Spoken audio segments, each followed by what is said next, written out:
தனுசு ராசி 2026 எப்படி இருக்கும் அப்படின்னா, பொதுவாகவே தனுசு ராசிக்காரங்க வந்து நிறைய மல்டி டாஸ்கிங் பண்ணக்கூடியவங்க. நிறைய பிளான்ஸ் வச்சுருப்பாங்க. இதை பண்ணலாம், அதை பண்ணலாம்.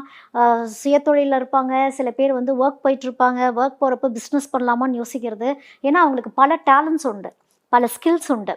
ஆனால் எதை ஃபோக்கஸ் பண்ணுறது, எதை எடுத்துகிட்டு வழி நடத்தி கொண்டு போகணுங்கிறது அவங்களுக்கு தெரியாது.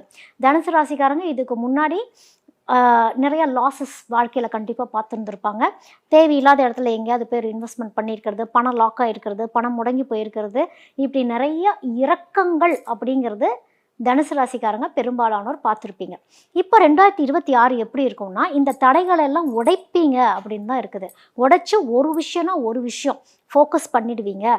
ஒரு க்ரோத்துக்கான ஒரு இடத்துக்கு நீங்கள் போகிறீங்க அப்படின்னே சொல்லலாம். ஒரு புதுசாக ஒரு வருமானம் வரக்கூடிய ஒரு அமைப்பு. ஏன்னா உங்கள் போராட்டமே அதுக்கு தான். எனக்கு செகண்ட் இன்கம் வேணும், தேர்ட் இன்கம் வேணும், இந்த ஒரு இன்கம் எனக்கு பத்தாது அப்படின்லாம் நீங்கள் ஒரு சில பிளான்ஸ் பண்ணியிருப்பீங்க இல்லையா? உங்களுடைய முயற்சி கண்டிப்பாக திருவனையாக்கும் அப்படிங்கிறது தான் இந்த 2026 சொல்கிறது. எங்கேயாவது ட்ராவல் பண்ணி போகிறீங்க அப்படின்னா, ட்ராவலிங் உங்களுக்கு நல்ல லக் ஆக்டிவேட் பண்ணி கொடுக்கும். ட்ராவல் பண்ணுங்கள். பிஸ்னஸ் ரிலேட்டடாக ஏதாவது ட்ராவல் ஆப்பர்ச்சுனிட்டிஸ் வருதுன்னா, இல்லை உருவாக்குங்க. அந்த ஆப்பர்ச்சுனிட்டிஸ் உருவாக்கிட்டு போடுறீங்க அப்படின்னா, அது ஏதாவது ஒரு விஷயம் கற்றுக்கிறதா இருக்கலாம்.